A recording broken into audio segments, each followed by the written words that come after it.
제가 오래전에 탁구를 치다가 미스라고 하죠. 자기 실수가 나오면 나도 모르게 이 탁구라켓으로 머리를 툭툭 치는 그런 버릇이 있었어요. 탁구라켓은 이게 이 표면에 고무 러버가 붙어 있어가지고 하나도 안 아픕니다. 이 버릇을 왜 고쳤는가 하면은 제가 그때 채영이 다니던 피아노 학원에서 드럼을 배우고 있었거든요. 드럼 연주가 다 틀리면 나도 모르게 드럼 스틱으로 머리를 자꾸 때리는 거예요. 그래가지고 제가 이 버릇을 고쳤습니다. 드럼 스틱이 머리에 부딪혔을 때 아픈지 안 아픈지 알고 싶으면은 여기 많이 있으니까 예배 끝나고 한 번씩 해보셔도 되고요. 특별히 제 전용 아주 제일 굵고 좋은 걸 추천드리겠습니다. 해보시면 좋아요. 사람들이 이런 사소한 버릇이 있는데 이런 버릇보다 조금 더 이제 심각하고 진지한 것을 우리가 습관이라고 하죠. 습관이 이런저렇게 많이 있다고 봅니다. 언어 습관이 있고요. 그래서 말투만 들어도 또는 말의 어떤 한 맥락만 들어도 누가 말한다고 알 수 있을 정도도 있긴 해요. 식사 습관도 있고요. 식사 습관은 건강하고 굉장히 관련이 있겠죠. 도로에 나가면 운전 습관도 있고 그렇습니다. 그런데요, 이쪽을 또 깊이 연구하는 분들의 말에 의하면 우리 생각 이상으로 사람의 생활 속에는 습관이 차지하는 비중이 굉장히 크다고 합니다. 습관이 미치는 영향이 굉장히 크다고 그래요. 그래서 우리 어떤 개인의 생활, 또 가정생활, 나아가서 대인관계나 사회생활 이런 모든 면에 이런저런 습관이 작용할 때가 많다는 겁니다. 여러 가지 생활 태도에서 거의 대부분 우리가 사실은 냉철하게 어떤 이성적으로 판단해서 행동하기보다는 그냥 습관에 따라서 이끌려 하는 것이 훨씬 더 많다고 그런 의견도 많이 있습니다. 근데 우리가 그것을 왜 못 느끼는가 하면 그야말로 습관이기 때문에 그래요. 저절로 몸에 배고 무의식적으로 하는 행동이잖아요. 그렇기 때문에 내가 습관적으로 하지만은 깨닫지 못하고 의식하지 못하고 느끼지 못하는 것들도 많이 있습니다. 습관이라는 것은 어떤 행위를 오랫동안 되풀이하는 과정에서 몸과 마음에 길들여진 성질이라고 그렇게 정의되어 있습니다. 또는 행동 방식이라고도 말하죠. 나의 어떤 반복된 행동은 습관을 낳고 습관은 성품과 생활을 낳습니다. 그래서 습관을 제2의 천성이라고 부르기도 합니다. 이 제2의 천성이 제1의 천성, 즉 원래의 천성을 파괴하기도 한다는 것입니다. 이렇게 나에게 형성된 습관이 나의 행동과 생활을 자동으로 통제하고 끌고 간다는 것이죠. 그래서 결국 한 사람의 습관이 그의 삶을 이끌고 가는 경우가 많습니다. 어떤 부정적인 습관을 내가 끝내 다스리지 못하고 제어하지 못하여 그 습관에 끌려 살고 심지어 지배를 당하게 될 때 경우에 따라서 그것을 중독이라고 말하기도 합니다. 이 같은 습관은 우리 생활을 지배하고 가치관에 영향을 끼칩니다. 아마 제가 볼 때는 신앙생활에도 관련이 있다고 볼 수 있죠. 습관은 이성이나 지성을 마비시킬 만큼 힘이 있습니다. 특히 중독이 그런 것이죠. 음주나 흡연, 마약, 도박 등에 중독된 사람들은 그것이 분명히 자기 인생에 해로운 것을, 치명적인 것을 알면서도 고치지 못하여서 결국 가장 나쁜 지경에까지 이르게 된 것입니다. 결국 인생의 파멸을 가져오는 심각한 문제가 습관을 제대로 고치지 못하거나 다스리지 못하는 데서부터 비롯된 경우가 많습니다. 사람이 저마다 어떤 장점도 있고 또 단점도 있을 수 있습니다. 그 장점이든 단점이든 그것에 거슬러 올라가면 중요한 그 근원은 습관에 달려 있기도 합니다.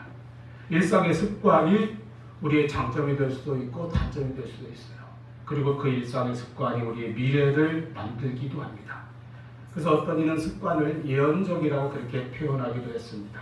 즉 그의 습관을 보면 그의 미래를 알 수 있다는 것이죠. 미래가 보인다는 것이죠. 성공하지 못하는 사람들은 잘못된 습관에 끌려 살고, 성공하는 사람은 반대로 좋은 습관을 기르며 산다는 것입니다. 근데 우리 인간의 삶의 대부분이 그렇듯이요, 잘못된 것은 쉽게 배워집니다. 저절로 몸에 익어요. 그런데 좋은 것은 힘써서 훈련하고 노력해야만이 내가 갖출 수가 있다는 것입니다. 어쨌든 우리 삶을 변화시키려면 좋은 방법은 습관을 바꾸는 겁니다. 나쁜 습관, 부정적인 습관을 고치고 좋은 습관을 길러서 실천하는 것입니다. 인생은 선택이며 선택은 결과를 낳는다고 합니다. 선택은 내가 하지만 그 선택이 또 나를 끌고 가고 나를 만들기 때문입니다. 우리는 좋은 습관을 선택할 수 있고, 좋은 습관은 나를 더 나은 사람, 그리고 더 가치 있는 그런 존재로 만듭니다. 한 스승이 제자들을 데리고 산에 올라갔다고 합니다. 스승은 제자들에게 세 그루의 나무를 보여주면서 뽑으라고 했어요. 심은 지 얼마 안 되는 그런 첫 번째 나무는 쉽게 뽑을 수 있었습니다. 두 번째는 1년쯤 된 나무였는데 제자들이 아주 힘들어서, 정말 힘들어서 겨우겨우 뽑아냈습니다. 그리고 세 번째는 심은 지 아주 오래된 그런 나무인데 셋이 달려들어서 아무리 애써도 도무지 뽑을 수가 없었다고 합니다. 그래서 도저히 못하겠습니다. 제자가 말하자 스승이 강조했습니다. 습관이라는 것도 이와 같다. 선한 것이든 악한 것이든 습관을 들이고 오래되면 될수록 그만큼 뽑기 어려운 것이다. 이와 같이 잘못된 습관을 고치는 일이 쉬운 일은 아닙니다. 그런데 반드시 해야 되는 일이기도 합니다. 나의 인생을 정말 바로 만들기 위해서는, 정말 하나님 앞에 바로 서기 위해서는 아무리 힘들어도 기어이 해야 하는 것이기도 합니다. 작은 벌레가 나무를 속에서 갉아먹어 그 아름들이 거대한 나무를 쓰러뜨리듯이 나쁜 습관 하나가 우리 인생을 쓰러뜨릴 수도 있습니다. 내 어떤 일상생활에 관한 것뿐만 아니라 신앙적인 면에서도 그렇죠. 영적인 면에서 잘못된 죄악된 습관들이 조금씩 쌓이면 우리 영혼을 병들게 하고 주님과 멀어지게 만들기도 합니다. 그러므로 우리가 성공적인 인생 그리고 성공적인 신앙생활을 하기를 원한다면 좋은 습관을 힘써서 가지시기를 바랍니다. 우리가 아까 말씀드린 것처럼 나쁜 습관을 고치는 게 굉장히 힘들 수도 있어요. 그런데 그렇다고 해서 우리가 포기할 수는 없습니다. 습관을 바꾸는 것이죠. 습관을 습관으로 정복하는 것입니다. 다시 말해서 좋은 습관으로 나쁜 습관을 이겨나가는 것입니다.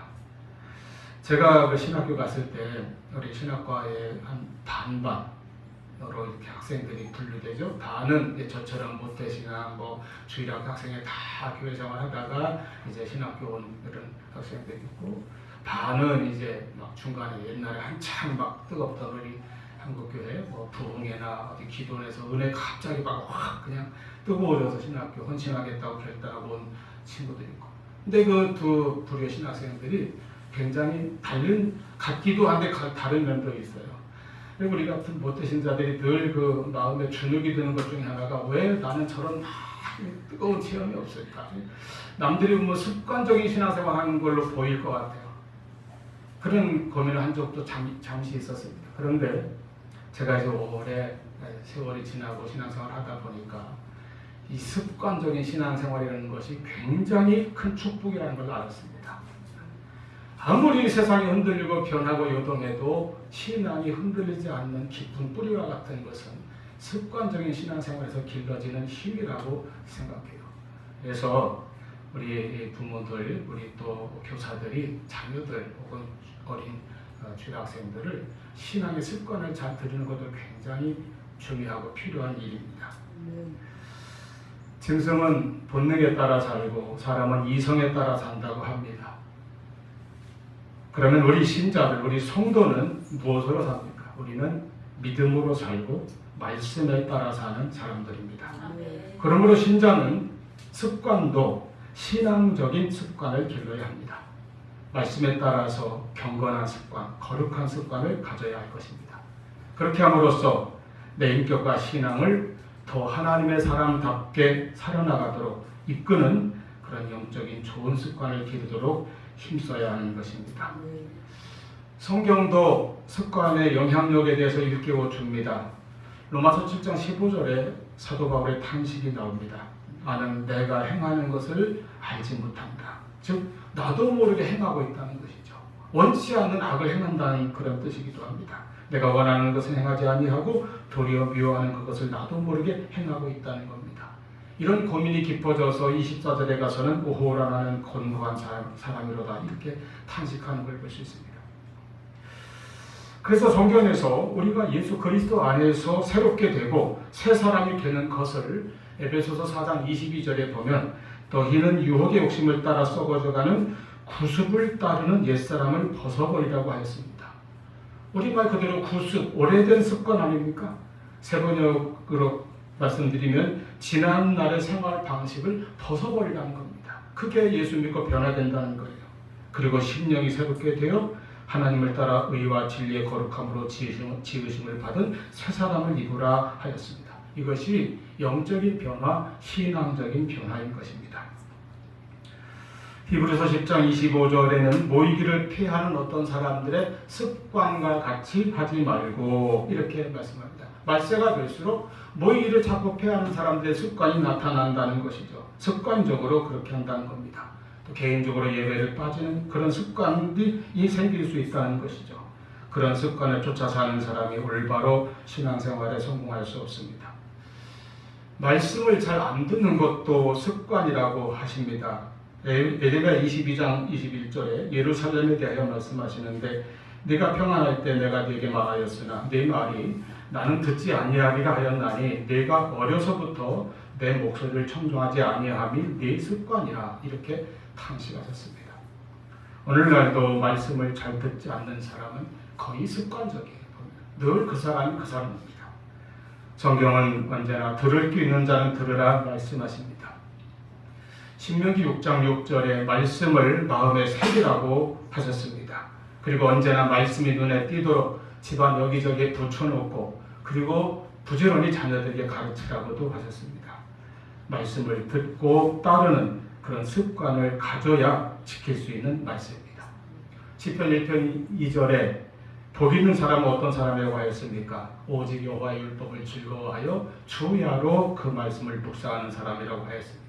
이와 같이 말씀 묵상이 습관화되고 생활화되는 사람이 복 있는 사람이다. 이렇게 말씀합니다. 오늘 본문에서 하나님께서는 우리에게 향하신 하나님의 뜻을 가르치고 있습니다. 그것을 우리는 행하여야 합니다. 항상 기뻐하라, 쉬지 말고 기도하라, 범사에 감사하라. 이것이 그리스도 예수 안에서 너희를 향하신 하나님의 뜻이니라. 여러분들이 알아서 아까 이 성경 공부할 때 여기서 아멘을 하셨는데 사실 이 본문이 오늘 말씀이죠. 근데 제가 오늘 너무 짧아서 앞뒤로 좀 한 컨텍스트 전부를 읽었습니다만은 오늘 본문은 아주 명료하게 그 세 가지를 우리에게 강조하고 있습니다.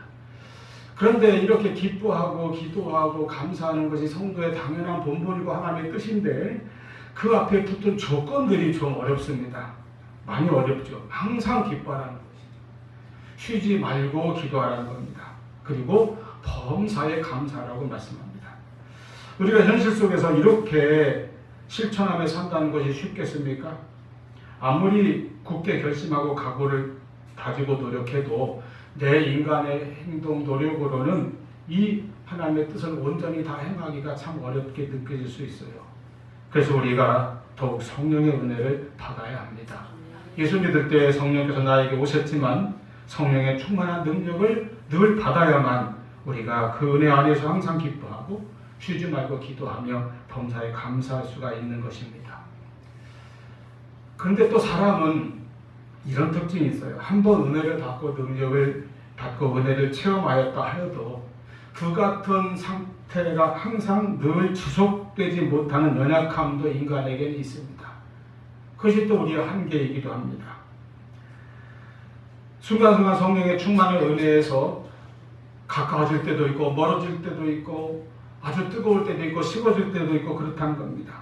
그래서 우리가 늘 성령 안에 거하고 늘 하나님의 뜻을 행하기 위해서는 우리는 이제 우리의 생활 속에서 이와 같은 영적인 습관을 훈련하여야 하겠습니다. 다시 말해서 기뻐하는 습관, 기도하는 습관, 그리고 감사하는 습관, 이런 거룩한 습관들을 가지기에 힘써야 하는 것입니다. 항상 기뻐하는 것이 무엇입니까? 기뻐하는 습관을 가지라는 거예요. 오늘 본문은 이렇게 아주 명하고 간결하게 우리가 갖춰야 될 경건하고 거룩한 습관을 가르쳐주고 있습니다. 아까 말씀드린 대로 그냥 기뻐하라는 명령은 어느 정도 우리가 따를 수 있을 것 같아요. 그런데 항상 기뻐하라고 하니까 어렵습니다. 항상 기뻐하라는 것이 무엇입니까? 어려울 때도, 힘들 때도, 심지어 괴롭고 슬플 때도 기뻐하는 것이 습관이 되게 하라는 것입니다. 야고보서 1장 2절 말씀에 내 형제들아 너희가 여러 가지 시험을 만나거든 온전히 기쁘게 여기라. 심지어 이렇게 시험을 만나도 기뻐하라고 성경은 말씀합니다. 시험이 닥쳐왔습니다. 사방이 다 막혀 있는 것 같아요. 전혀 길이 안 보이는 것 같은데 어떻게 기뻐할 수 있습니까? 그것은 하나님께서 우리에게 감당치 못할 시험 당하는 것은 허락지 아니하시고 또 시험 당할 즈음에 피할 길을 주시고 그리고 나아가서 우리에게는 결국 모든 것이 합력하여 선을 이루게 하실 것을 우리가 믿기 때문에 항상 기뻐할 수 있다는 것입니다. 이러한 믿음이 있어야 기뻐할 수가 있습니다. 항상 기뻐하라는 이 말씀 자체가 신앙을 떠나서는 불가능한 이야기죠. 나에게 좋은 일이 생겼을 때 기분이 좋을 때 기뻐하는 건 누구나 다 할 수 있습니다. 불신자도 다 할 수 있어요. 그러나 항상 기뻐하는 일은 어떤 문제, 어떤 환경 속에서도 기쁨을 빼앗기지 않는 것은 신앙의 위대한 열매이고 위대한 증거입니다. 항상 기뻐하는 그 믿음의 사람으로 우리는 구약의 선지자 하박국을 생각해 볼 수 있습니다. 하박국 3장 17절 우리가 복음성으로도 많이 부른 가사죠. 비록 무화과 나무가 무성하지 못하며 포도나무에 열매가 없으며 감람나무에 소출이 없으며 밭에가 올 것이 없으며 우리의 양이 없으며 약간의 소가 없을지라도 몇 가지가 없었나요? 6가지. 뭐 다 없는 겁니다. 이 정도면 다 망한 것 같지 않아요? 그런데 18절 보세요. 나는 여호와로 말미암아 즐거워하며 나의 구원의 하나님으로 말미암아 기뻐하리로다. 할렐루야. 우리의 삶 속에서 많은 어려움이 비록 있을지라도 또 이것저것 다 실패 같은데 오히려 이 선지자는 고백합니다. 나는 여호와로 인하여 즐거워하며 나의 구원의 하나님을 인하여 기뻐하리로다. 이러한 고백과 찬양이 나올 수 있는 오직 하나님의 은혜와 하나님의 선하심을 믿는 그러한 믿음의 기쁨을 소유할 수 있기를 바랍니다. 바울은 전도하다가 그저 어디 가나 다 대접받고 평탄대로를 걸은 것은 절대 아닙니다. 가는 곳마다 핍박을 당하고 비난과 반대에 부닥치고 수많은 고초를 겪었습니다. 감옥에 갇히기도 여러 번 했습니다. 그 감옥에 갇혀서 쓴 바울의 편지를 우리가 옥중서신이라고 하죠. 에베소서, 빌립보서, 빌레모서, 골로새서 4권입니다. 그 중에 빌립보서가 특히 옥중서신이면서 또 다른 별명이 기쁨의 서신이라고도 합니다. 여러분 이 두 성격이 연결이 잘 되십니까?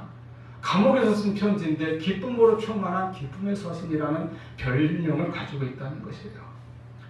빌립보서 1장 18절 나는 기뻐하고 또한 기뻐하리라. 자기 마음속에 있는 기쁨을 감옥 안에 있는 바울이 밖에 있는 성도들에게 전하고 있습니다. 3장 1절 끝으로 나의 형제들아 주 안에서 기뻐하라. 4장 4절 주 안에서 항상 기뻐하라. 내가 다시 말하노니 기뻐하라. 여러분 그러므로 성도의 기쁨은 세상 물질에서 오는 것이 아닙니다. 세상에서의 성공과 부귀에서 오는 것이 아닙니다. 풍요로운 소유나 좋은 환경에서 오는 것이 아닙니다. 하나님의 은혜 안에서 기뻐합니다. 주 안에서 기뻐한다는 것입니다. 우리의 기쁨의 근원을 세상적인 것에 두지 말고 예수 그리스도에게 둘 수 있기를 바랍니다. 그래야 때 우리는 항상 기뻐할 수 있습니다. 바로 우리 구원자, 우리 주 예수 그리스도 안에서 기뻐하고 기뻐하는 저와 여러분이 될 수 있기를 축원합니다. 두 번째로 쉬지 말고 기도하는 습관을 가지시기 바랍니다. 예수님의 공생애 동안에 예수님의 습관 가운데 우리가 진실로 본받고 배워야 할 중요한 습관이 바로 예수님의 기도 습관입니다. 예수님은 모든 일에 기도하셨어요. 공생애를 시작하시기 전에도 먼저 기도하셨습니다. 40일이나 금식하며 기도하셨다고 그랬습니다. 12제자를 뽑기 전에도 먼저 기도하고 시작하셨습니다. 오병이어의 놀라운 이적을 행하시기 전에도 기도하셨고 그 일을 마친 후에도 따로 산에 올라가서 기도하셨다고 그랬습니다. 어떤 일도 예수님은 기도를 떠나서 하신 적이 없습니다. 그리고 마지막으로 십자가를 지시기 전에 먼저 기도하셨습니다. 그런데 누가복음 22장 39절 보니까 이것이 바로 예수님이 십자가를 앞에 놓고 마지막 기도하러 나아가시는 장면입니다. 예수께서 나가사 습관을 쫓아 감람산에 가시매 제자들도 쫓았더라. 예수님께서 감람산에서 기도하시는 것이 습관적이었다는 것입니다. 하나님의 아들 전능하신 예수님께서도 이렇게 기도하는 습관을 가지셨습니다. 이 주님의 습관을 우리도 따라야 하지 않겠습니까? 기도는 하나님과의 대화이며 성도들에게는 영적인 호흡이라고 말할 수 있습니다. 우리와 하나님 사이의 그 친밀한 영적인 교제가 끊어지지 아니하도록 우리는 쉬지 않고 기도하는 그런 기도의 습관을 가질 수 있기를 바랍니다. 이와 같이 기도하는 습관은 우리의 눈을 바꾸어 줄 것입니다. 내 문제, 내 상황을 내 눈으로 보지 아니하고 하나님의 눈으로 보고 하나님의 관점에서 바라볼 수 있는 강한 믿음을 우리에게 가르쳐 줄 것입니다. 여러분 다니엘을 한번 보십시오. 다니엘서 6장 10절에 다니엘이 이 조서에 어인이 찍힌 것을 알고도 이 조서가 무엇입니까? 다니엘을 함정에 빠뜨려서 사자굴 속에 던지려고 하는 원수들의 계략이 있는 조서예요. 그대로 하면은 꼼짝없이 사자굴에 던져지는 사형에 처해지는 그러한 조서에 왕이 어인을 찍었습니다. 그것을 듣고도 알고도 자기 집에 돌아가서는 어떻게 했습니까? 그 방에 예루살렘을 향하여 열린 창에서 전에 행하던 대로 하루 3번씩 무릎을 꿇고 기도하며 그 하나님께 감사하였더라 했어요. 전에 행하던 대로 똑같이 기도했다는 것은 무엇입니까? 습관을 따라서 기도했다는 것이죠. 다니엘은 생명의 위협을 받는 그 순간에도 그는 기도의 습관을 버리지 않았고 이 기도의 능력으로 결국은 사자굴 속에서도 구원받을 수 있는 놀라운 은혜를 체험하였습니다. 초대교회 사도들이 행한 첫 번째 이적은 성전 민문에 앉아 구걸하고 있던 걷지 못하던 거지를 고쳐서 일으켜준 사건입니다. 이 일로 인해서 나면서부터 걷지 못하던 그 사람, 그래서 당시 사회에서 구걸하며 살아야만 했던 그 사람은 자기 발로 일어서서 걸으며 성전에 들어가 하나님을 찬양했다고 했습니다. 이전까지는 성전 문 밖에 앉아서 구걸만 하던 사람이었으나 이제는 자기 발로 성전 안으로 처음으로 들어간 것입니다. 사도행전 3장에 이 사건이 기록되어 있는데요. 3장 9절에 보면 모든 백성들이 이 모습을 보고 놀랐다고 했습니다. 그리고 4장 21절에 모든 사람이 하나님께 이 일로 인하여 영광을 돌리더라. 그런데 이 놀라운 이적이 언제 일어났습니까? 사도행전 3장 1절 제9시 기도 시간에 베드로와 요한이 성전에 갔다가 기도 시간을 정해놓고 저들이 성전에 갔다가 이와 같은 놀라운 역사를 행할 수가 있었던 것입니다. 사도들도 규칙적인 기도의 습관을 가지고 있었음을 우리가 볼 수 있습니다. 이렇게 습관을 쫓아 기도하는 사람은 넘어지지 않습니다. 어떤 시험이 오고 인생의 위기가 온다 할지라도 결코 낙심하지 않습니다. 기도로 승리할 수 있기 때문입니다. 그러므로 기도하는 습관을 가지고 기도로 시험이나 어려움이나 낙심하게 하는 어떤 것이라도 하나님의 도우심과 능력을 힘입어서 승리하는 그런 삶을 사는 우리 모두가 될 수 있기를 축원합니다. 세 번째는 범사에 감사하는 습관입니다. 범사에 감사한다는 것은 감사하는 습관이 아주 그냥 내 마음에 배이도록 그렇게 감사하는 것이죠. 여러분, 감사의 반대는 불평과 원망이라고 할 수 있겠습니다. 구약 이스라엘 백성들이 광야에서 보여준 가장 대표적인 모습은 바로 이러한 불평하고 원망하는 모습이에요. 이것이 저들에게는 아주 고질병과 같았습니다.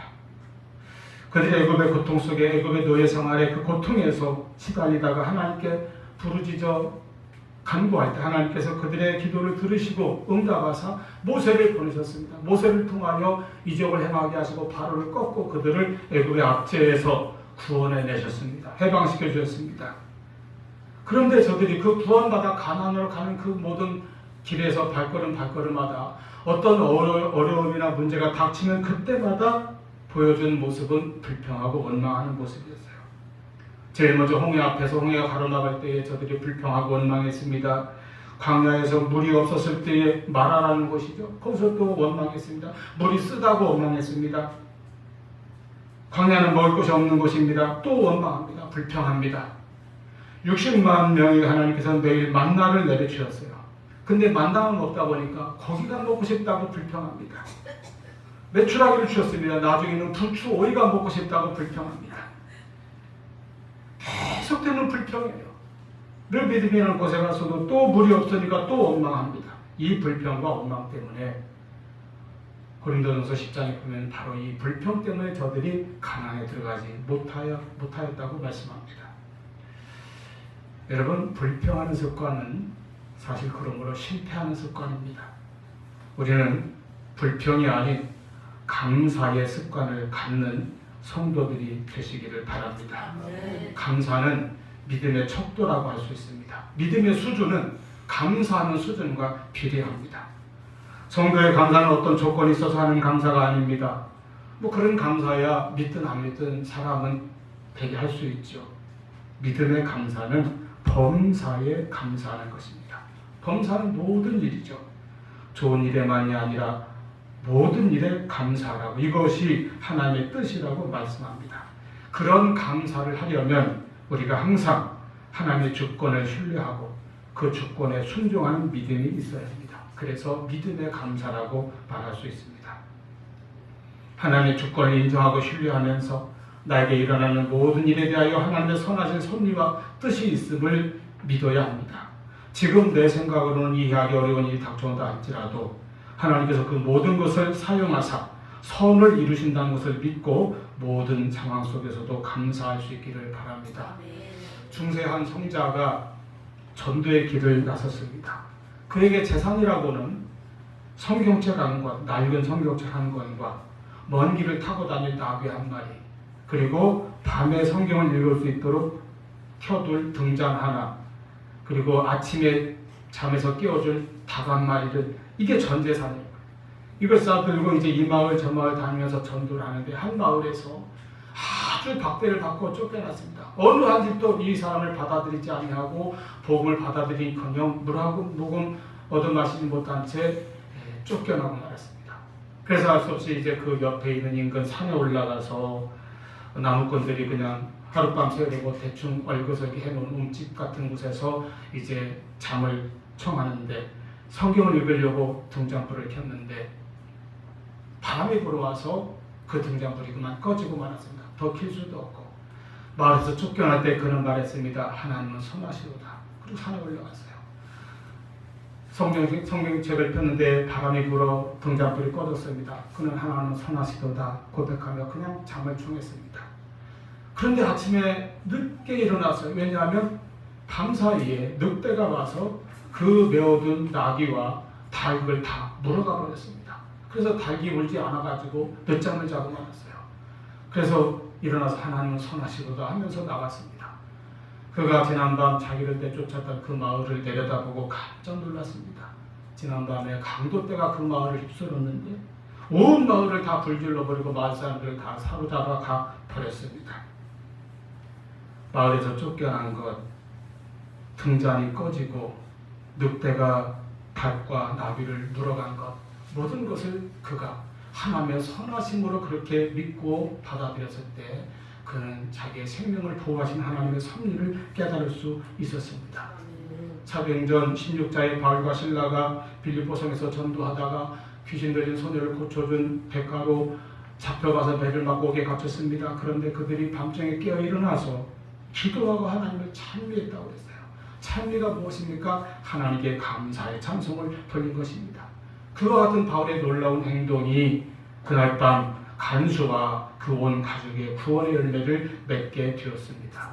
신앙은, 그리고 신앙에 감사하는 이렇게 위대한 열매를 가져옵니다.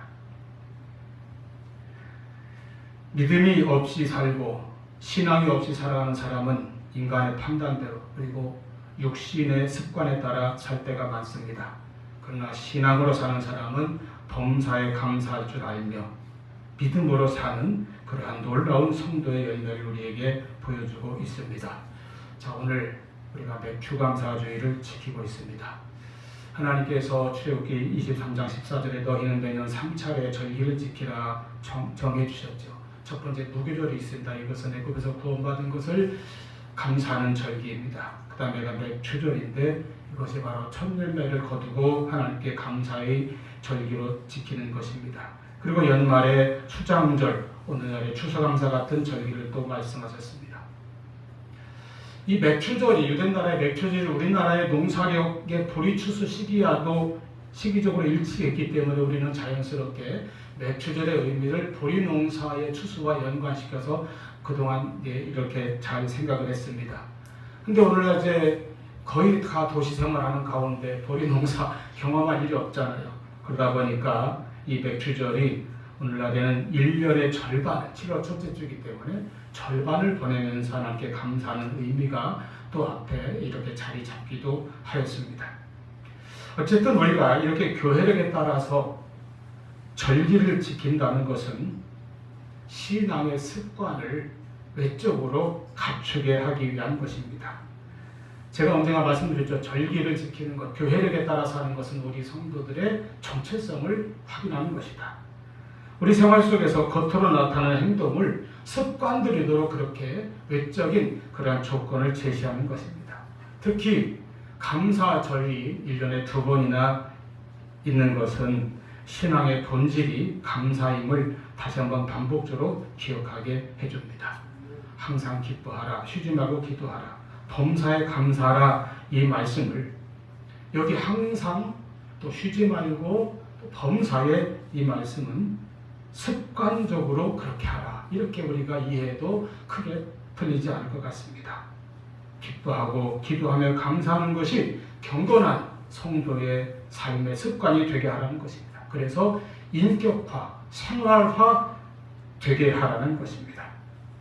항상 기뻐하는 습관, 쉬지 말고 기도하는 습관, 범사에 감사하는 습관, 이런 좋은 습관들을 통해서 우리의 삶의 모습이 변화되고 하나님께서 기뻐하시는 그러한 성도들이 될 수 있기를 바랍니다. 네. 세상이 주는 것으로 기뻐하는 것이 아니라 주님께서 주시는 기쁨으로 항상 기뻐하는 습관을 가지십시오. 쉬지 말고 기도하고 정해놓고 규칙적으로 기도하는 습관을 기르시기를 바랍니다. 많은 사람에게 습관이 되다시피 한 불평과 원망을 그치고 범사에 자족하고 순종하며 감사하는 습관을 훈련하고 생활화하시기를 바랍니다. 이런 습관들을 통해서 진정 하나님의 뜻을 행하며 주님께서 기뻐하시는 삶을 살아가는 우리 모두가 될 수 있기를 축원합니다. 기도하시겠습니다.